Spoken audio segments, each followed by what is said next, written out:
Assalamualaikum warahmatullahi wabarakatuh. Perkenalkan, nama saya Fitrani Hasmin dengan NIM 091058042374, jurusan Administrasi Publik, Fakultas Ilmu Politik dan Ilmu Sosial, Universitas Muhammadiyah Sidrap. Pada kesempatan kali ini, saya akan memaparkan sedikit materi mengenai penyimpangan akidah pada zaman Nabi Musa alaihissalam, sapi betina dan Samiri. Ketika masa dakwah Nabi Musa alaihissalam, ada seseorang dari kaumnya yang berniat mengecoh keimanan Bani Israel dengan membentuk berhala sapi yang bisa berbicara. Siapa dia? Ibnu Katsir dalam bukunya Qasas Al-Anbiya menyebutkan nama pembuat patung anak sapi yang dapat berbicara pada zaman Nabi Musa, yakni Samiri.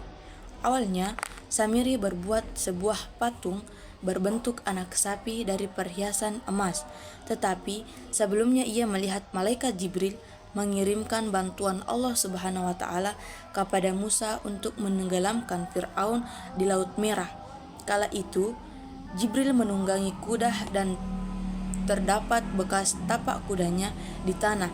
Lantas Samirin mengambil tanah pijakan kuda itu untuk kemudian dimasukkan ke dalam tubuh berhala ciptaannya. Seketika patung buatannya Samirin mengeluarkan suara selayaknya anak sapi asli.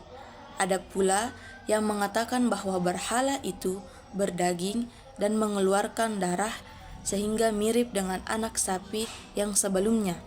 Melihat itu, banyak dari Bani Israel yang bersorak kegirangan karena menganggap Tuhan berada di sisi mereka. Namun ada juga ulama yang mendapatkan sapi itu terdengar bersuara lantaran ada daging yang masuk melalui dubur dan keluar lewat mulutnya. Karena Samirin berbuat bagian tengah patung bergorak dan menghadapkan ke arah mata angin, sehingga angin yang masuk di lubang belakang kemudian keluar dari lubang depan. Dan terdengarlah suara yang mirip dengan anak sapi sungguhan. Setelah itu, Samirin pergi menemui Bani Israel dengan membawa patung yang telah dibuatnya. Mereka pun bertanya kepadanya, "Apa itu?" Samirin menjawab, "Ini adalah Tuhan kalian dan Tuhan Musa." Mereka bertanya lagi, "Tapi Musa sekarang sedang pergi menemui Tuhannya." Samirin menjawab lagi, "Rupanya Musa lupa. Dia pergi untuk menemui Tuhannya di tempat lain, padahal Tuhannya ada di sini." Kala itu angin berhembus masuk dari bagian belakang anak sapi dari luar mulutnya, sehingga anak sapi itu mengeluarkan suara. Bani Israel mendengarnya kemudian menyembah anak sapi itu. Samirin ternyata memang sengaja melakukan demikian. Ia melihat situasi di mana Bani Israel rinduh untuk menyembah berhala.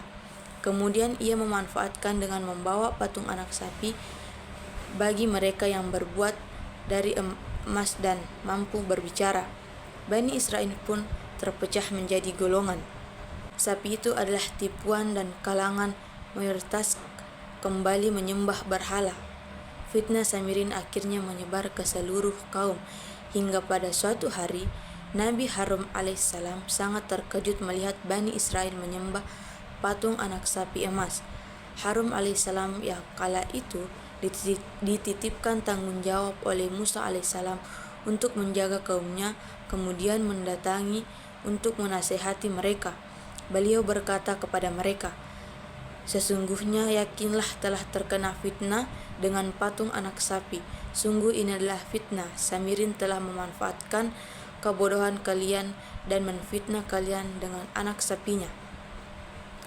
Bukanlah Tuhan kalian atau Tuhan Musa."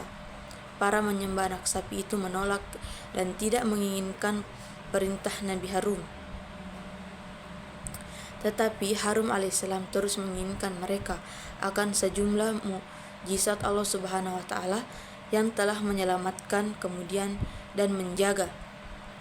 Namun mereka tetap saja menutup telinga. Mereka menolak perintah Nabi Harun sambil meremehkannya. Bahkan beliau hampir dibunuh Bani Israel. Mereka menutup perdebatan patung anak sapi sampai Musa alaihissalam datang dari gunung Tur. Kepribadian Nabi Harun yang jauh lebih luas dan lembut justru membuat beliau tidak disegani Bani Israel. Di sisi lain, Harun alaihissalam enggan menghancurkan berhala yang mereka sembah karena khawatir akan menimbulkan fitnah dan perang saudara di antara mereka.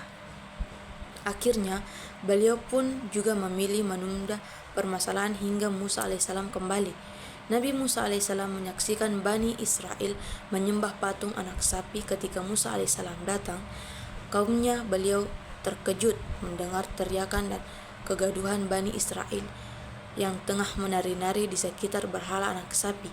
Mereka terdiam saat Nabi Musa hadir dan beliau kemudian berkata, "Alangkah buruknya perbuatan yang kamu buat. Kerjakan sesuai kepergianku." Quran Surah Al-A'raf. Lantaran tak mampu membendung kemarahannya, Nabi Musa menghampiri Harun alaihissalam dan melemparkan lemparan tauran yang diterimanya ke tanah. Beliau kemudian menarik rambut dan jenggot Harun alaihissalam seraya berkata, "Hai Harun, apa yang menghalangi kamu ketika kamu melihat mereka telah sesat sehingga kamu tidak mengikuti aku? Maka, apakah kamu telah sengaja mendurhakai perintahku?" Kemudian Nabi Harun berujar, "Hai putra ibuku, janganlah kamu pegang janggutku dan jangan pula kepalaku." Harun alaihissalam menjelaskan bahwa beliau bukanlah mendurhakai atau menerima tindakan para penyembah anak sapi, melainkan beliau tidak ingin meninggalkan mereka dan pergi begitu saja. Nabi Musa bertanya, mengapa Harun tidak menjaga keimanan mereka? Nabi Harun menjawab bahwa beliau khawatir apabila melawan mereka dengan kekerasan maka hal itu akan menyalut perang saudara. Ditanya lagi oleh Musa alaihissalam, mengapa Harun alaihissalam membiarkan mereka terpecah belah dan tidak menunggu sampai beliau kembali? Nabi Harun menjawab, sesungguhnya aku khawatir bahwa aku akan berkata kepadaku, telah memecah belah Bani Israel dan kamu tidak memelihara amanahku. Harun berkata, hai anak ibuku, sesungguhnya kaum ini telah menganggapku lemah dan tidak hampir-hampir mereka mau membunuhku. Oleh karena itu, janganlah menjadikan musuh-musuh gembira melihatku, dan janganlah kamu memasukkan aku ke golongan orang-orang yang zalim. Musa alaihissalam sadar bahwa beliau telah menzalimi Harun alaihissalam dengan memarahinya. Lalu Nabi Musa melepaskan genggamannya itu dan memohon ampun kepada Allah Subhanahu wa taala untuk dirinya dan saudaranya. Beliau kemudian bertanya kepada kaumnya, hai kaumku, bukankah Tuhanmu telah menjanjikan kepadamu suatu janji yang baik? Maka apakah terasa lama masa yang berlalu itu bagimu, atau kamu menghendaki agar kemungkaran dari Tuhanmu menimpamu, lalu kamu melanggar perjanjian denganku? Kemudian Musa mengalihkan pandangan kepada Samirin dan menuturkan, apa yang mendorongmu berbuat demikian, wahai Samirin? Samirin berujar, aku mengetahui sesuatu yang mereka tidak mengetahuinya. Aku melihat Jibril mengendarai kudanya dan setiap benda yang tersentuh oleh kaki kuda itu menjadi hidup. Lalu Samirin kembali menjelaskan, aku sambil segenggam dan dari ejaan Rasul. Lalu aku melemparkannya ke dalam emas. Dan demikianlah nafsuku membujukku.